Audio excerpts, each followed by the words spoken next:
Hi there, welcome to Neppy Invests.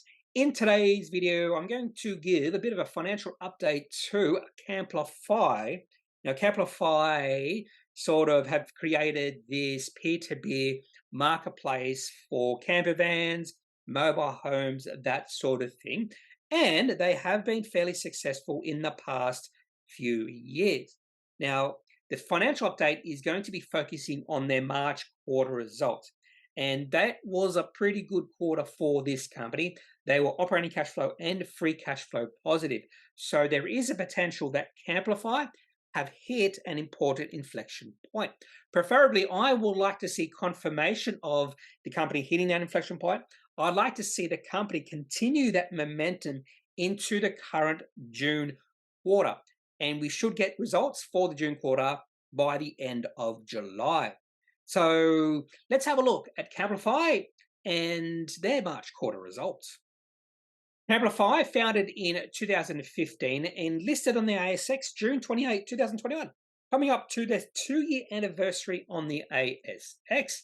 And in late 2020, 2021, a plethora of companies listed on the ASX, which is quite a bit different from what we are seeing now, where no company at all out there wants to list on the ASX. And there's some reasons behind that. The CEO and founder, Justin Hales, owns 7.8% of the company, and a couple of larger shareholders include Tourism Holdings, 14.2%, and NRMA Treasury with 2.8%. Now, the most recent share price for Camplify at the end of trading on, was it June the 9th, was $2.03, which means the market cap of this company is $121 million. And the ticker code for Camplify is CHL. Before we have a look at the March quarter results for financial year 23, let's have a look, go back 1 year ago and have a look at the March quarter results for financial year 22. Now, one thing you'll notice when we're looking at their results, because I'll also show you either the half year, full year results, you'll notice that receipts and revenue for this company are significantly different. So the receipts come in when people rent out or rent a camper van or a mobile home from someone else, and Camplify recognize all that money. That's receipts. And the majority of the receipts actually goes to the owners of the mobile homes and the camper vans, and the remainder goes to Camplify as revenue. So that's why you'll see a big difference between receipts for this company and revenue. So let's go back 1 year ago. In the March quarter, this company had $9.4 million of receipts and was operating cash flow negative by $1.9 million. And for the first 9 months of the year, they're operating cash flow negative by $2.8 million, which means they're burning through cash. But they still had plenty of cash 1 year ago. In fact, cash on hand at this point in time was $17.3 million, which gives the company lots of flexibility moving forward. So let's have a look at the results for the March quarter financial year 23. And things have turned around a little bit for the company. Now, receipts have grown a lot, up to $37.1 million for the current quarter, and for the year to date, up to $90.2.7 million. But again, that doesn't mean revenue for this company is that high. We'll talk about that in a second or so. But the most important thing about this quarter's results is right down the bottom, the net cash from used in operating activities. So this company was operating cash flow positive by $1.25 million in the March quarter, and for the year to date, operating cash flow positive by $1.7 million. And that's actually quite impressive, because just above that line, which is 1.9, in 1.8, they have another section, which is transaction costs relating to business acquisitions and due diligence costs on potential acquisitions. And the cost of that was $1.25 million in this quarter and $3 million for the year to date, which means if they weren't undergoing any acquisitions or going through due diligence, this company would have been more highly operating cash flow positive. And because this company didn't burn through a lot of cash in investing and financing activities, a lot of that operating cash flow fell to the bottom line as free cash flow. And that's why the cash on hand grew from $24.9 million to $25.8 million. Now let's have a look at the company's half-year results for financial year 23.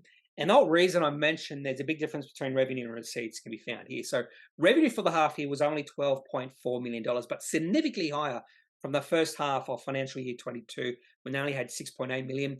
Cash receipts, 54.7 million. So you can just say that big difference between cash receipts and revenue.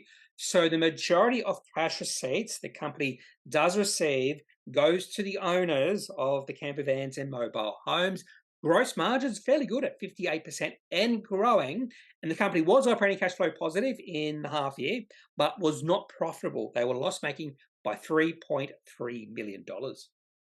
Now, one thing I like to say for all these companies is how do they generate the revenue? Because this company would have a lot of fees like booking fees, listing fees, premium membership fees, and insurance. So this is a breakdown of the company's revenue by all of those. So booking fees was not the highest. In fact, they got the majority of their revenue from insurance, almost $5 million of revenue from insurance, $4.7 million of revenue from booking fees, and $2.2 million from listing fees, and only $376,000 from van sales.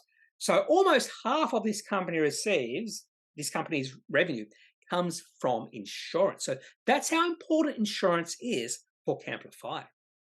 Another thing I like to look at is a breakdown of the revenue by geographical regions. Is this company global, or are they only located in one area? So the majority of this company's revenue is in Australia. In fact, the vast majority of their revenue comes from Australia, 5.8 million out of 7.5 million. They also have business in New Zealand, $785,000 of revenue, and United Kingdom, $322,000, and Germany, $341,000. They also have a presence in Spain, Austria, very small revenue there, however, and also Netherlands. So this company is, we wouldn't say it's a truly global company, but it is spreading their wings. Now let's have a look at the chart for Camplify. And this goes back to November 2021, just after they listed on the ASX. And there was a little bit of hype in this company. A few months after they listed, share price went to a high of about almost $5, about $4.75 towards the end of 2021. But because of the pressure we have seen in equity markets during 2022, particularly companies that are loss-making, Camplify's share price did fall quite significantly from about $4.75 all the way down to a low of about $1.62. So not significant, not as much as some other companies, but it does look like that decrease in the share price has come to an end. Share price is going sideways, consolidating, and much less volatility in the share price as well. You can see the three moving averages I do use, which is 150, 75, and 25 here.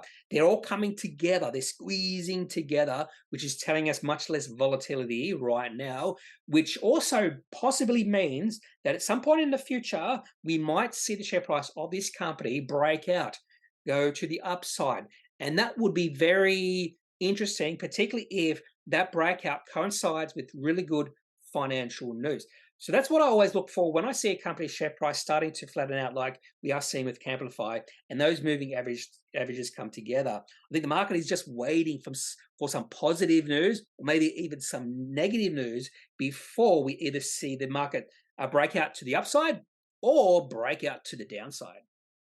That's all I have for this financial update on Camplify. If you have any thoughts about this company, I'd love to hear your thoughts, so leave those in the comment section of this video. Otherwise, I am not a financial advisor. If you do need financial advice, make sure you seek out someone who is qualified and can speak to your own financial needs. That's it for this video. Have a good day. Bye.